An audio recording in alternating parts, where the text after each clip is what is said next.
Élection couplée présidentielle et législative du 22 novembre 2020. Bienvenue à tous. Programme au scanner ou le rendez-vous des experts sur BF1.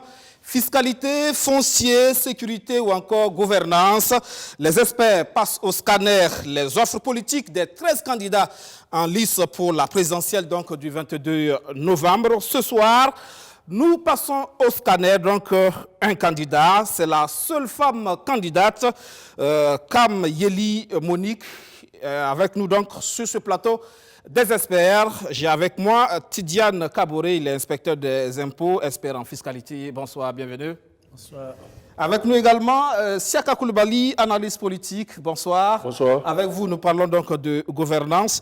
Avec nous également Basile Darga, il est inspecteur des impôts, expert immobilier. Il est le directeur de publication de Oza et Sako, un magazine spécialisé justement dans le domaine de l'immobilier. Bonsoir, bienvenue. Merci beaucoup. Bonsoir, M. Guébré. Et pour terminer sur ce plateau, notre consultant en sécurité, expert en sécurité, donc Mahamoudou Savadogo. Bonsoir. Bonsoir, M. Guébré. Vous venez d'arriver très récemment de Dakar, c'est bien ça? Oui. Merci de répondre à notre invitation. Le programme au scanner, tout de suite, c'est parti. On commence par la fiscalité avec Tidiane Kaboré, encore une fois, bonsoir. Bonsoir. Nous parlons donc de la candidate, la seule femme, Kam Yeli Monique, en matière de fiscalité. Que retenir de la politique fiscale de Mme Kam Yeli Monique, Tidiane? Alors, il y a beaucoup de choses à dire dans son programme. Elle a une offre qui est quand même très intéressante de mon point de vue, même s'il y a des aspects qui sont déjà en cours d'exécution. Je pense que toutes les idées, en tout cas, sont très réunies pour pouvoir mettre en œuvre une bonne politique fiscale si elle passait. Alors, qu'est-ce qu'on peut retenir? Il y a le cas du secteur informel, par exemple, qu'elle évoque avec beaucoup d'intérêt. Elle parle de la formalisation de ces secteurs pour pouvoir capter plus de recettes fiscales.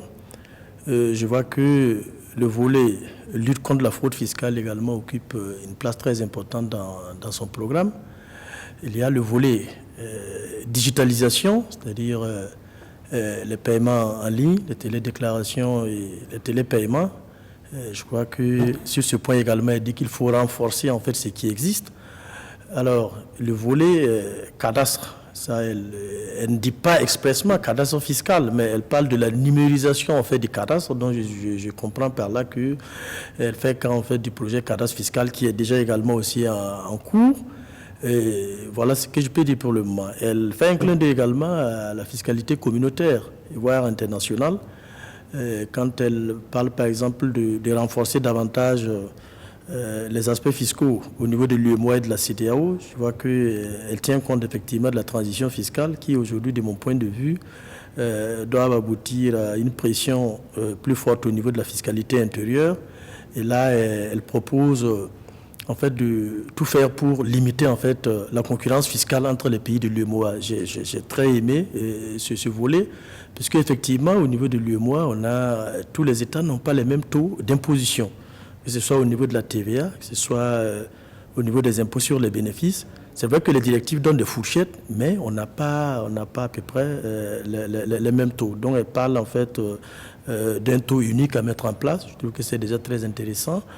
Et du côté de la fiscalité internationale, c'est vrai qu'elle n'aborde pas tous les aspects, parce que pour moi, en fait, la fiscalité internationale, c'est pas seulement la lutte contre la fraude, mais aussi il faut renforcer la coopération fiscale internationale. Je crois que ce volet est très important.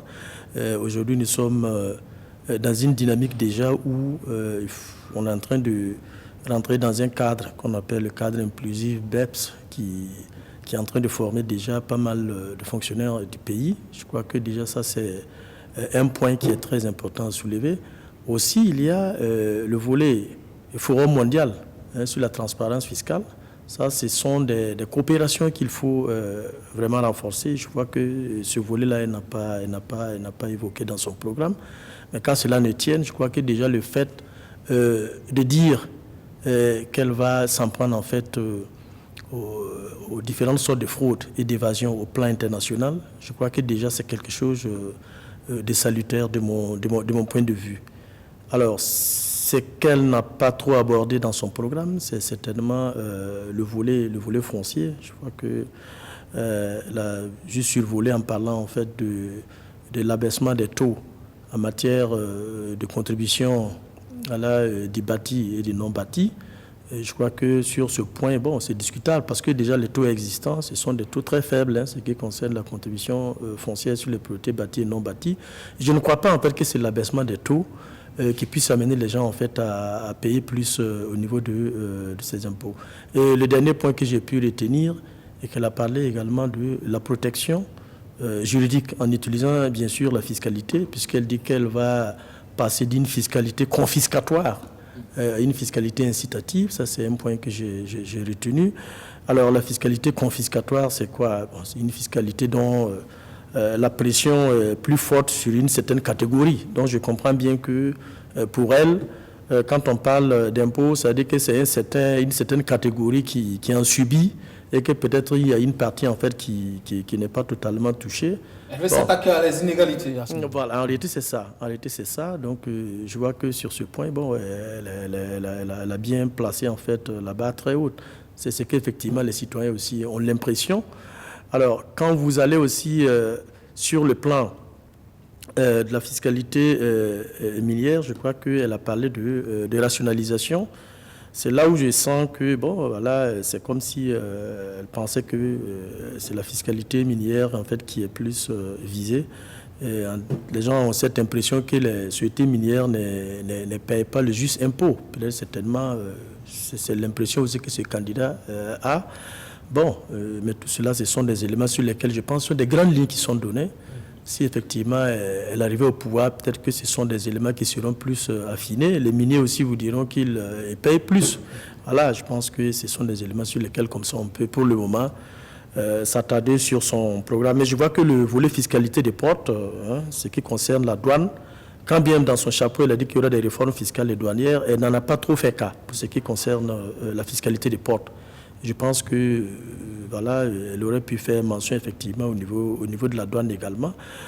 Parce que là, de nos jours, quand on parle de paiement en ligne, les gens voient seulement au niveau de la fiscalité intérieure, alors qu'au niveau de la douane aussi, ça bouge là-bas aussi.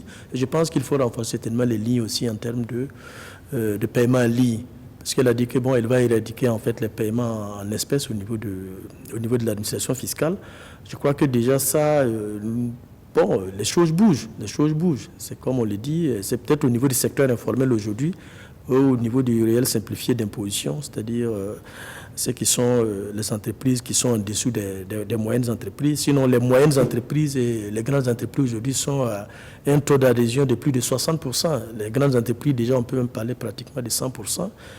En termes de digitalisation. Donc, voilà, donc sur ce point, je pense qu'il y a des choses qui sont déjà... Il y a des choses qui sont déjà en cours. Voilà, tout à fait. Quand par exemple, elle dit que non, le cadastre serait numérisé, c'est pour certainement ne pas reparler du cadastre fiscal pour qu'on dise que bon, elle a peut-être... D'accord, on va parler globalement, analyser globalement. Mais déjà, l'actualité, c'est aussi l'ITS pour ce qui concerne les travailleurs. Est-ce qu'elle en parle? Pour l'ITS, justement, elle en parle, puisqu'elle dit que si elle passe, elle va exonérer en fait... les salaires qui sont justement inférieurs ou égaux à 50 000, je crois. C'est 55 000, je crois. Déjà, ce qui existe, par exemple, la tranche de 0 à 30 000, par exemple, sont déjà exonérés. Donc, elle va ajouter certainement 20 000 francs de plus sur ce qui est déjà, comment on appelle, ce qui existe déjà. Mais ce qu'il faut retenir est que l'essentiel, ce qui concerne en fait l'extension de l'UTS, je crois que c'est ça que vous voulez savoir. L'extension de l'UTS en fait sur les indemnités, en fait justement qui a fait des gorge chaudes, qui a fait effectivement un véritable point d'achoppement entre le gouvernement et les syndicats. Et elle n'en parle pas. Elle n'en parle pas. Est-ce que si elle arrivait à passer comme présidente du FASO, est-ce qu'elle va justement supprimer cette part supplémentaire-là ou bien elle va continuer? Je crois que c'est cette question, en fait, que vous voudrez bien poser à l'ajustement. Elle n'en parle pas. Elle n'en parle pas. Est-ce qu'elle va rétablir les fonctionnaires en les remettant avec des rappels, peut-être sur les surprises qui sont déjà perçues sur les indemnités? Ça, elle n'en dit pas mot.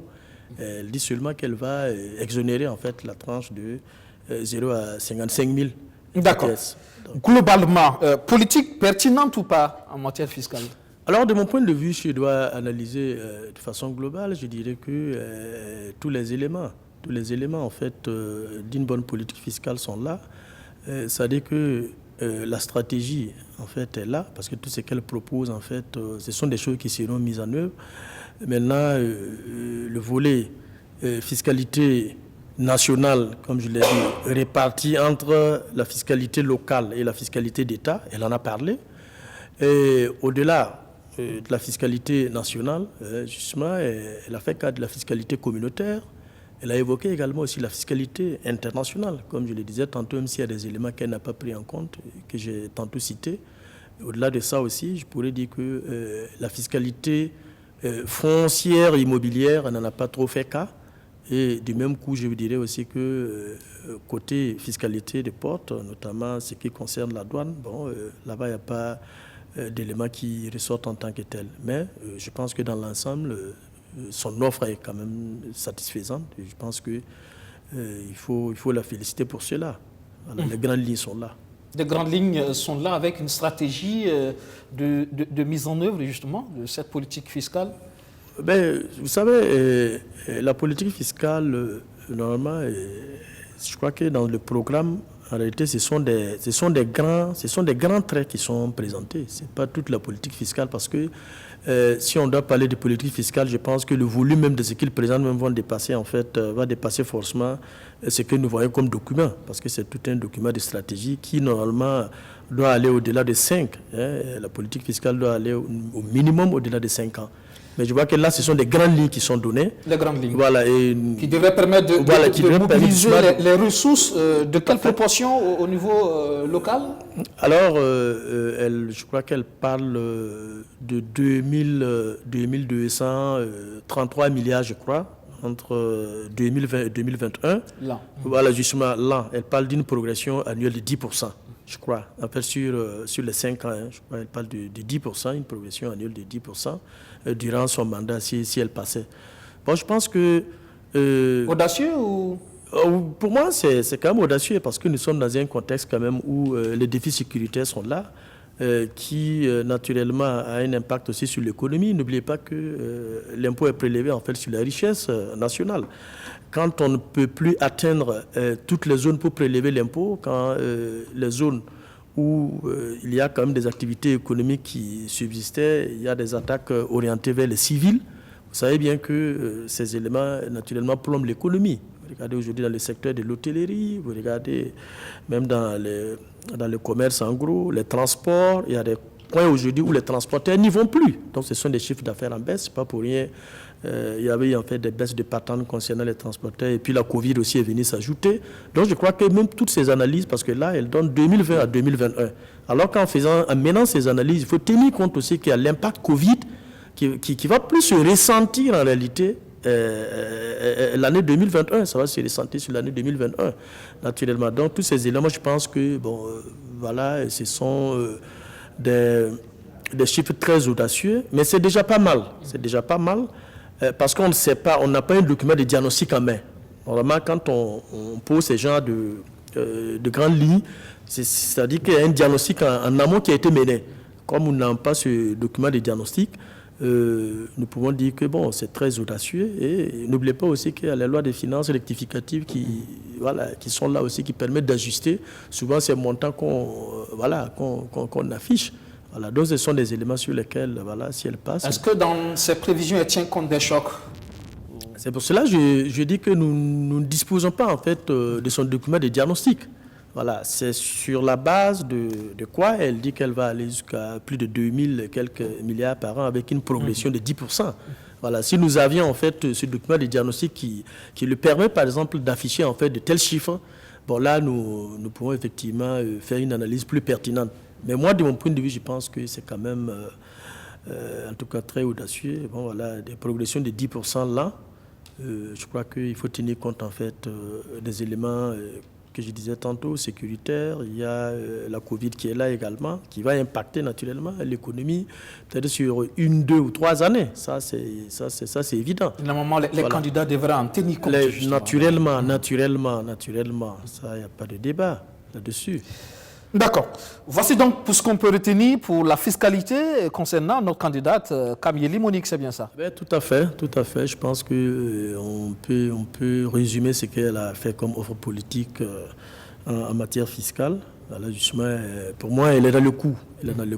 Sauf les quelques remarques, en tout cas, que je pense que les grands ensembles sont là pour dire que ce sont des grandes lignes qui peuvent permettre, en tout cas, de bâtir, en tout cas, une fiscalité, en tout cas, acceptable. Même si des éléments qu'elle cite sont déjà là, quand elle parle, par exemple, de renforcer le dispositif anti-abus. Bon, voilà, au plan international, elle fait allusion à quoi? Même si elle n'en cite pas, c'est les prix de transfert, comme je le disais tantôt, c'est les abus des conventions fiscales, alors que tous ces éléments déjà sont dans notre Code général des impôts. Il n'y a pas d'innovation? Oh non, en fait, il n'y a pas d'innovation sur ce point. Il n'y a pas d'innovation sur ce point. Merci, Tidiane Kaboré, pour cet aspect. La fiscalité de la candidate Kamiély Monique. Deuxième volet pour ce programme au scanner de Kamiély Monique, nous parlons de foncier. Et pour parler de foncier, nous sommes avec notre consultant Basile Darga.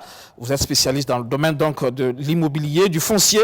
Vous êtes le directeur de publication de OSA et SACO. Avec vous, nous parlons donc de foncier que nous propose la candidate pour ce qui est de ce domaine-là. On le dit, qu'est-ce qu'elle nous propose pour désamorcer cette bombe foncière? Merci bien, M. Guébré. C'est le consultant qui va parler, donc je vais m'exprimer librement. Tout à fait. Voilà. Alors, j'ai parcouru avec beaucoup d'intérêt le programme de Mme Kamiély, candidate à la présidentielle. Un document de à peu près 132 pages. Et ce que j'ai pu observer dans son programme, c'est que, comme le dit mon collègue et confrère Tidiane, le diagnostic n'est pas posé comme cela aurait dû être fait pour pouvoir apprécier les propositions qui sont faites. Néanmoins, j'ai pu résumer quelques points à partir de son préambule qui a mis en exergue quelques diagnostics. Et à ce niveau, j'ai retenu principalement 3 points. Le premier point, c'est le diagnostic qu'elle fait des habitats spontanés aux périphériques des grandes villes ou dans les villages. C'est-à-dire la question des habitats non lotis, dans les non lotis.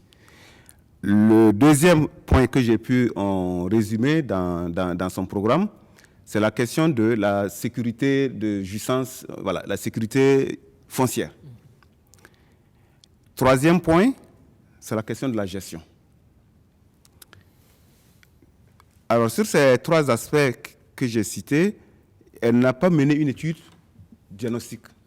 Mais on sent que elle a eu des idées, on a glané par-ci, par-là des idées, de phénomènes qui existent déjà, qui sont connus et sur lesquels on peut bâtir quelque chose.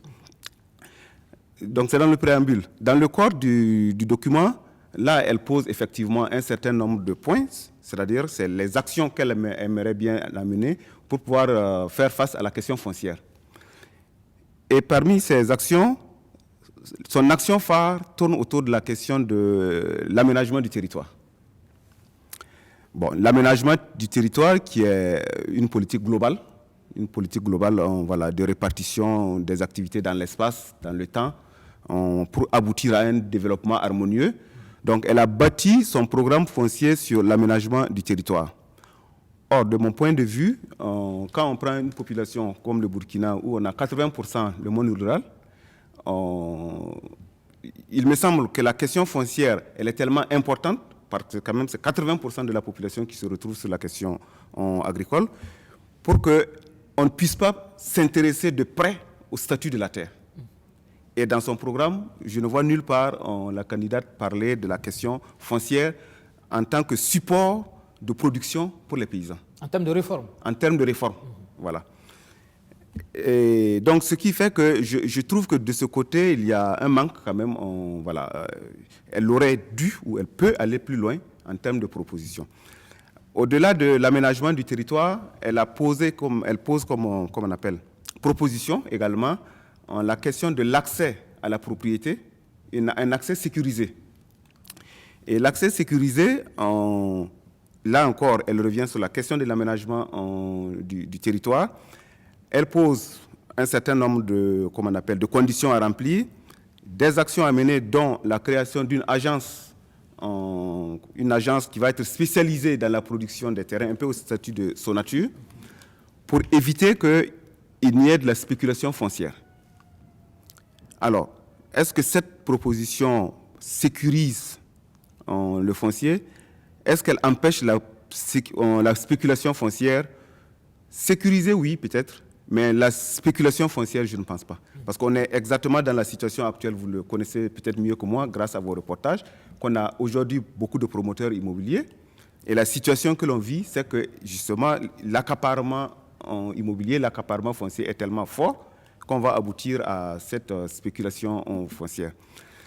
Donc voilà un peu ce que je peux dire sur ces propositions. Elle a deux propositions phares: l'aménagement du territoire, l'accès à la sécurité foncière. Elle veut vulgariser l'accès à la sécurité parce qu'elle envisage donner, comme on appelle, des titres fonciers sur l'ensemble des terres exploitées. C'est quand même ambitieux parce que la sécurité foncière a un coût. Et à travers elle pense qu'elles doivent pouvoir jouer sur les leviers classiques de la législation foncière pour que le maximum de Burkinabés puisse être sécurisé. Voilà ce que je peux dire déjà sur son programme. Est-ce qu'il faut qu'on aille dans les analyses directement? Dans les analyses, justement. Est-ce que ce sont des offres réalistes? Parce que ce secteur-là, il est très attendu. Beaucoup de Burkinabés attendent de voir qu'est-ce que les candidats proposent pour nous sortir d'affaires. Parce que, comme on l'a dit, ça reste une bombe et ça va exploser un jour. OK. Alors, en termes d'analyse, effectivement, moi, je trouve que l'offre est insuffisante. C'est mon avis. Elle est insuffisante parce que la question foncière, de ce que je sais, depuis depuis les indépendances, à travers des différentes lois qui se sont succédées, mais elle a connu vraiment un intéressement politique à partir de 1984, quand la Révolution est arrivée, où on a commencé les différents textes de réorganisation agraire et foncière. À partir de là, la question foncière a toujours été très centrale devant les pouvoirs qui se sont succédés. Et jusqu'aujourd'hui, quand vous suivez l'actualité, la question foncière s'invite aussi bien dans les débats, que ce soit le foncier rural ou le foncier urbain. Et sur le foncier rural, Madame Kam, elle est muette dessus. Le foncier rural. Sur le foncier rural, elle est muette là-dessus. Or, comme je l'ai dit, quand vous avez 80% de la population qui se trouve dans le milieu rural, dont l'activité principale c'est l'agriculture, à mon avis, c'est un point sur lequel on doit consacrer une attention particulière. Sur le foncier urbain, elle a fait un développement sur la politique de logement. Mais comment elle va mobiliser le foncier urbain pour pouvoir conduire sa politique de logement, elle n'a rien dit là-dessus. Donc, pour moi, l'offre, elle est insuffisante. Alors, pour revenir un peu sur les instruments qu'elle utilise, ce que j'ai pu réaliser, c'est que toutes les propositions qui sont contenues dans son programme, ce sont des propositions qui existent déjà, qui sont déjà mises en œuvre. La question de l'aménagement du territoire, on a le schéma national d'aménagement du territoire qui est en cours d'élaboration. Les différents schémas régionaux, il y a pas mal de schémas qui sont déjà en cours d'élaboration. Donc, on sent qu'elle est au parfum de ce qui se fait ou de ce qui existe, mais je trouve qu'elle n'a pas innové dans ses propositions. Donc ça, c'est l'analyse que je fais sur ces propositions. Alors, il y a un aspect sur lequel mon collègue a intervenu et sur lequel je vais intervenir. C'est la question de la diminution du taux de la fiscalité immobilière. Effectivement, dans une de ses propositions, ça existe dans son document, elle propose ça comme étant un moyen d'apporter de la sécurité foncière, la sécurité juridique en milieu urbain. Non, je ne pense pas qu'en diminuant le taux d'un impôt, on puisse accorder une sécurité particulière. Non, je pense que cette question, il faut plutôt la loger dans la question de la mobilisation des ressources fiscales. Mais si on veut s'intéresser à la question du taux, il est plus indiqué dans la mobilisation des ressources. Et puis voilà, ce que je peux déjà dire sur la candidate. Donc, voilà. La candidate Kam Yeli Monica. Voilà, il n'y a pas d'innovation particulière. Autre chose que j'ai relevé, comme je l'ai dit, elle fait des propositions. Parce que l'existant est là, il y a des choses qui se mènent. Dedans, quand même, il y a des choses qui sont dites qui ne sont pas conformes à la législation. Je vous donne, ou qui ne se confortent pas à la réalité. Sur un point, elle dit qu'on délivre des titres fonciers, plusieurs titres fonciers sur des terrains, ou des titres sur des terrains qui se chevauchent. Je pense que le document aurait été lu par un technicien ou, de son staff il y a des choses qui ne passeraient pas. Parce qu'on ne peut pas délivrer plusieurs titres fonciers sur un terrain. Non. Là, ils ont laissé parler ce qu'ils entendent dans la rue. Voilà, la rue peut faire des commentaires de ce genre, mais j'estime que quand on doit mettre dans un programme présidentiel, il faut quand même s'assurer de ce que l'on dit et voir effectivement est-ce que ce que je dis colle à la réalité. Donc il y a un certain nombre de points comme ça sur lesquels je pense qu'on peut corriger, et ce que je pense, c'est de peut-être passer à un expert de son staff qui va approcher les services techniques et puis corriger pour que ça puisse être vraiment un programme présidentiel qui réponde aux ambitions de la candidate. Donc pour sa politique de logement, on ne retient pas grand-chose de substantiel. Alors, par contre, sur la politique de logement, elle est assez abondante. Elle est assez abondante. Elle prévoit la construction de logements sociaux au-delà des grandes villes. Donc, elle veut étendre ça dans les villes moyennes et les petites villes. Elle veut encourager la production d'habitats à loyer modéré, les HLM. Et puis également, dans le cadre de la promotion immobilière, elle veut faire participer le privé à la production de logements. Donc, elle a une ambition en matière de politique de logement, sauf que ce n'est pas innovant. Voilà, c'est des choses qui sont déjà en cours, qui sont faites, voilà. Mais je constate que cette question, elle l'a bien traitée dans son document. Merci, Monsieur Basile Darga, pour ce volet foncier. Nous parlons à présent de sécurité. Sécurité, vous le savez, le contexte, il est là, le terrorisme qui frappe durement notre pays. Et on en parle avec notre consultant en sécurité, Mahamoudou Savadogo. Bonsoir. Bonsoir. Nous sommes donc avec la candidate Kam Yeli Monique sur la question sécuritaire qui peut être considérée comme une priorité des priorités. Qu'est-ce qu'elle dit de substantiel? Ok, merci. Sur la question sécuritaire, on a vu qu'elle a dépeint la situation sécuritaire dans son préambule, et elle a dépeint la situation dans laquelle se trouve le Burkina Faso actuellement, et elle en a fait des propositions. Elle a fait des propositions dans une partie. En tout cas, on sent que la question sécuritaire est... Elle en a fait, je ne peux pas en dire que c'est une priorité, parce que lorsqu'on parcourt le document, la question sécuritaire est presque perdue à l'intérieur du document, vu le contexte et vu que si toutefois elle arrivait au pouvoir, ça devrait être une des priorités. On a vu qu'elle a fait des propositions déjà qui existaient, et comme la loi de la programmation militaire, comme la réorganisation de l'armée, et comme la lutte contre le terrorisme, le SND pour les jeunes. Et donc, c'est des propositions effectivement qui existent, qu'elle se donne le devoir de renforcer et d'améliorer.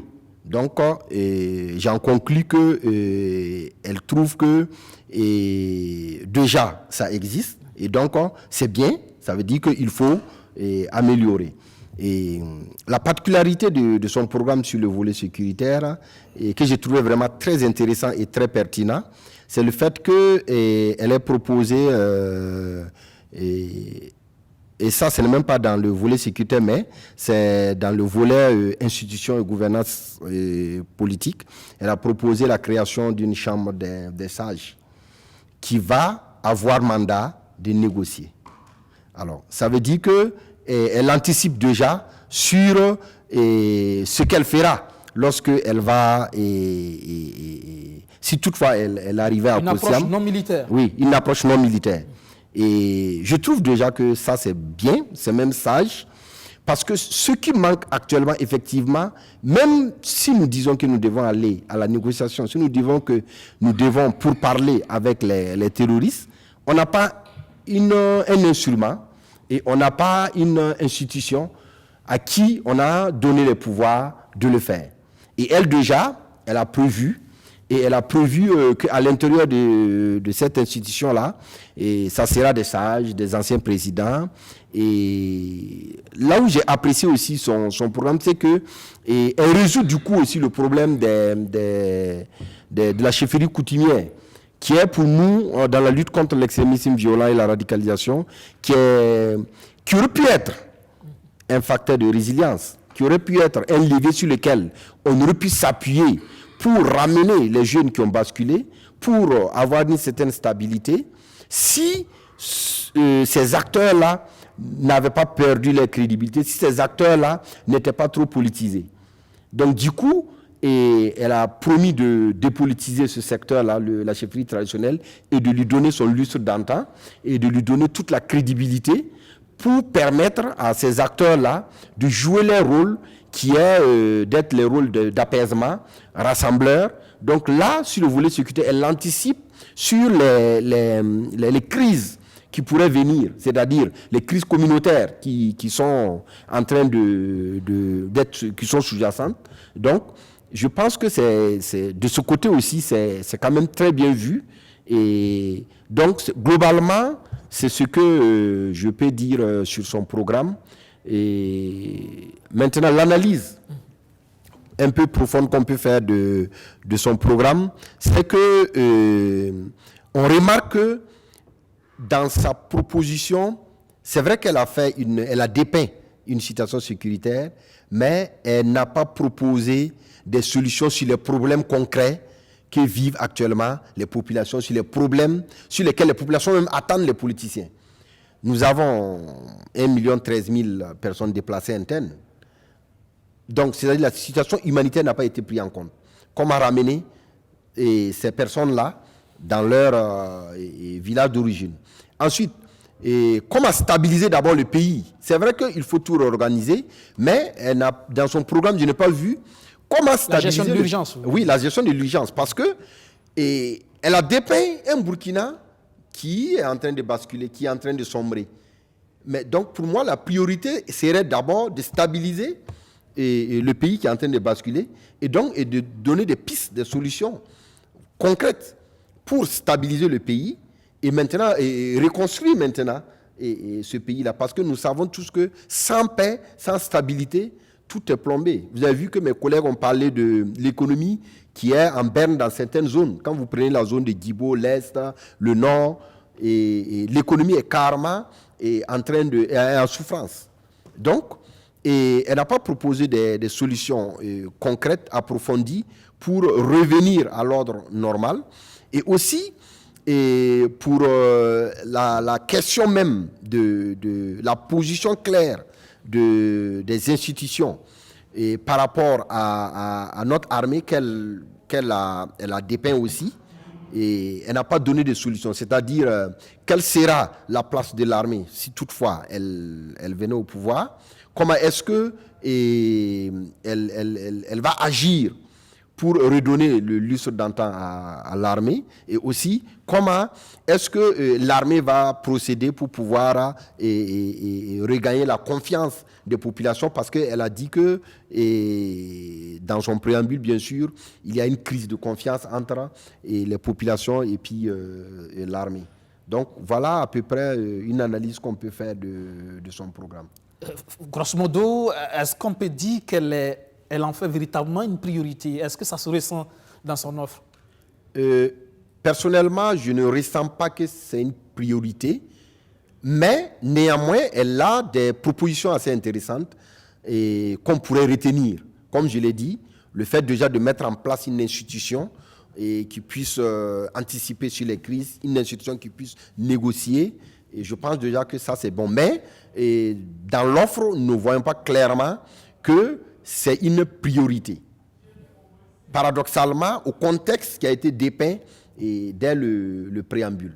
Notamment les questions d'urgence, qu'est-ce qu'il faut comme mesure forte dès les premiers instants de prise de pouvoir, ça, elle n'en parle pas véritablement. Oui, véritablement, on a vu que dans son programme, elle ne se projette pas directement en décembre.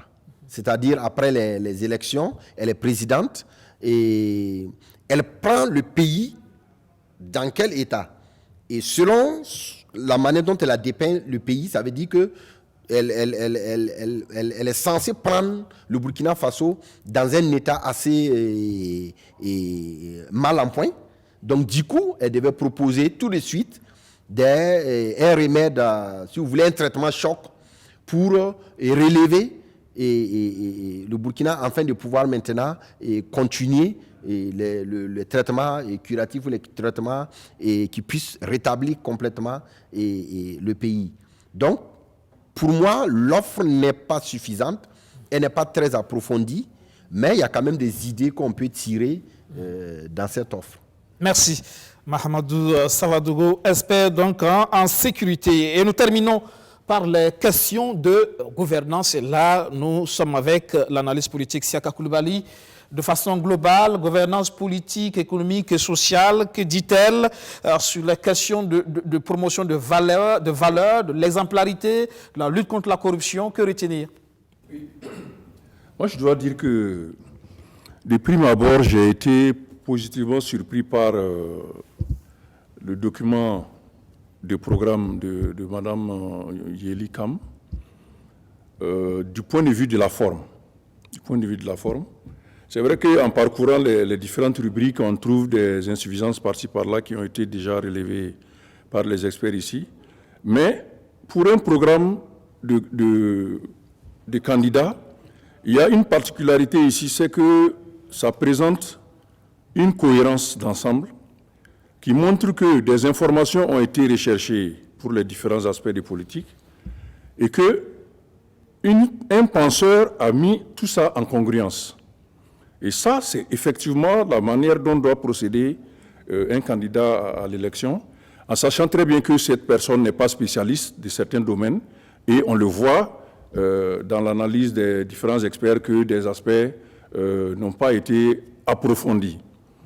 Ça, c'est du point de vue de la forme. Pour ce qui concerne la gouvernance politique en particulier, elle a essayé d'en faire effectivement une dimension prioritaire en mettant cette partie-là en première position. Elle fait un rappel de l'histoire politique du Burkina Faso en rappelant les régimes qui se sont succédés, les problèmes politiques qui ont eu lieu. Et le point, effectivement, que je note, c'est d'ailleurs pour cela que je disais avoir été un peu positivement surpris par sa maîtrise un peu donc, de l'analyse des questions du point de vue de l'État. Tous les acteurs politiques et tous les candidats parleront donc de la réconciliation nationale, par exemple, sans jusqu'à présent nous donner quelle formule ils vont proposer pour aller à cette réconciliation nationale. Et là, elle innove en faisant une proposition de réforme institutionnelle qui est la création d'une chambre des sages. Et cette chambre des sages vient synthétiser en fait sa vision de la manière dont elle va procéder pour essayer de renouveler cette dimension de gouvernance politique qui est considérée par elle comme étant en souffrance jusqu'à présent. Alors, cette chambre des sages, elle la conçoit comme à la fois un instrument du renforcement de la séparation des pouvoirs, puisque cette chambre sera dotée des pouvoirs de contrôle du Parlement, du contrôle également de l'exécutif. Donc ça s'ajoute aux autres institutions qui sont en place. C'est vrai qu'il y a des dimensions, des aspects de cohérence qui se posent ici, mais l'idée est bonne parce qu'elle va au-delà d'une définition générique que tout le monde dit, là, il faut la réconciliation au Burkina, il faut la réconciliation. Elle propose un mécanisme pour y aller, même si elle ne va pas jusqu'au bout, au troisième niveau, où elle aurait pu dire quelle est la philosophie de cette réconciliation nationale, quelles sont les mesures qui doivent être prises pour procéder à cette réconciliation nationale, etc. etc. Et ça, elle était au deuxième niveau, en disant qu'elle va mettre en place une chambre des sages, et cette chambre des sages-là va avoir des missions, dont l'une des missions relève donc de la sécurité, où cette chambre va réfléchir à l'approche de pourparlers, des négociations, pour aboutir à une fin donc, du terrorisme. Au-delà de ça, le reste, ce sont des aspects assez classiques, comme la lutte contre la corruption, la rationalisation de la gestion de l'administration et des deniers publics. C'est pour ça que je disais que j'ai perçu une vue d'ensemble cohérente de tout ce qui concerne l'État. Et en tant que nouvelle venue, pour moi en tout cas, je ne la connaissais pas avant qu'elle ne se soit présentée à la candidature, c'est déjà pas mal d'avoir à l'idée une vue d'ensemble des problèmes et d'essayer d'y apporter quelques solutions qui peuvent faire l'objet de discussions. Donc, elle n'a pas pris part dans les différents débats lorsqu'on convoquait les représentants des partis ou des leaders politiques du pays.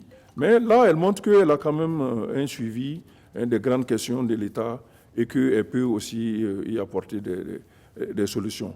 Ceci dit, nous ne sommes pas dans un contexte où ce sont les textes comme celui du programme qui détermineront l'ancrage. Mais ici, en tout cas, je trouve qu'elle fait œuvre utile en mettant sur le marché politique un document qui peut, à mon sens, être vraiment utile, ne serait-ce que pour la réflexion des citoyens, etc. Est-ce qu'elle fait de la promotion des valeurs quelque chose d'important? Oui, elle fait de la promotion des valeurs quelque chose de cardinal. Justement, la Chambre des sages dont elle parle a pour objet, d'une part, de renforcer la séparation des pouvoirs, parce qu'à ce niveau, elle estime qu'il y a beaucoup de choses qui ne fonctionnent pas convenablement. Mais en même temps, de par la composition de cette Chambre, on y voit déjà la préfiguration d'une espèce donc de chambre peut-être des régions ou des valeurs qui vont regrouper les chefs coutumiers, les religieux, les représentants des coutumes, des cultures.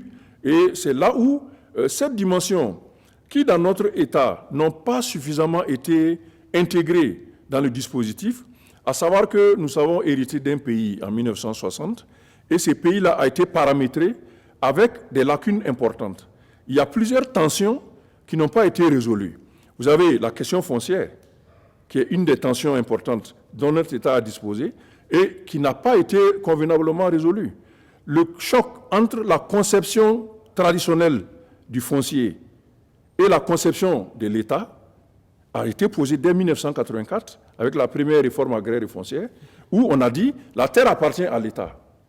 Or, dans nos sociétés, on sait que la terre n'appartient pas à un individu, mais appartient à la collectivité et l'individu le reçoit en usufruit pour y tirer sa substance, l'exploiter et quand il décède, il le transmet aux autres. Donc, il y a des tensions comme ça qui n'ont pas été résolues et cette chambre des sages-là, éventuellement, peut servir de creuset pour essayer de gérer ces questions-là, y compris les questions des valeurs. Les valeurs des Burkinabés, personne ne s'intéresse à cette question parce que nous sommes issus de différents groupes culturels très différents, ce qui fait que dans la mixité de l'État moderne, il y a des difficultés par-ci par-là pour essayer d'harmoniser les lois qui vont s'appliquer aux gens. Quand on parle de l'excision, on prend des décisions, des dispositions légales, mais du point de vue des cultures, c'est une autre conception des choses qui se présentent. Donc il y a un traitement à faire à ce niveau-là.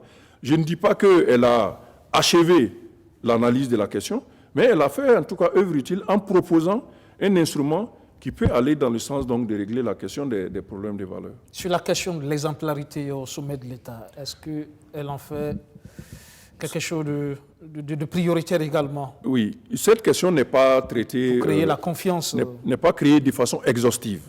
Elle a juste posé le problème de la moralité des dirigeants en estimant qu'il va falloir renforcer le dispositif qui encadre donc le suivi de l'enrichissement des dirigeants en comparant quand ils arrivent au pouvoir et lorsqu'ils vont le quitter, l'enrichissement qu'il va avoir, est-ce que c'est un enrichissement indu ou pas? Elle propose également que cela soit... mais j'ai essayé de comprendre en regardant les différentes rubriques traitées par la candidate Kam, que en fait, sa démarche a été celle de la priorisation à outrance. Quand vous voyez le titre de son programme, c'est l'éducation pour elle, qui est la clé pour renouveler le tout. Elle s'est fait appeler la Nyenenga de l'éducation. Voilà. Elle dit qu'il faut reprendre tout en ce qui concerne l'éducation. Et elle met l'accent sur l'éducation. Et dans l'éducation, on retrouve justement ces valeurs. Voilà, on revient avec les valeurs. Aux enfants. En se disant que les autres secteurs sont des secteurs techniques. le foncier, le fisc et même la sécurité, si on responsabilise convenablement ceux qui agissent déjà à ce niveau-là, il peut y avoir une production suffisante qui peut corriger les lacunes du... Donc c'est pour ça qu'elle met l'accent sur l'éducation, en se disant que les autres secteurs peuvent être pris en compte par une gestion normale d'un gouvernement. Et que tout va de l'éducation. Voilà, tout part de l'éducation selon elle. Merci, Siaka Koulibaly. Ça sera tout pour ce numéro de programme au scanner avec la candidate du MRB, Kamyeli Monique. Sur ce plateau, donc, nos experts, Tidiane Kaboré pour les questions de fiscalité, Basile Darga pour les questions foncières et immobilières, avec nous également Mahamadou Saladogo pour les questions sécuritaires et puis Siaka Koulibaly pour les questions de gouvernance de façon globale. Merci de nous avoir suivis. Excellente suite de programme sur notre chaîne. Bonsoir.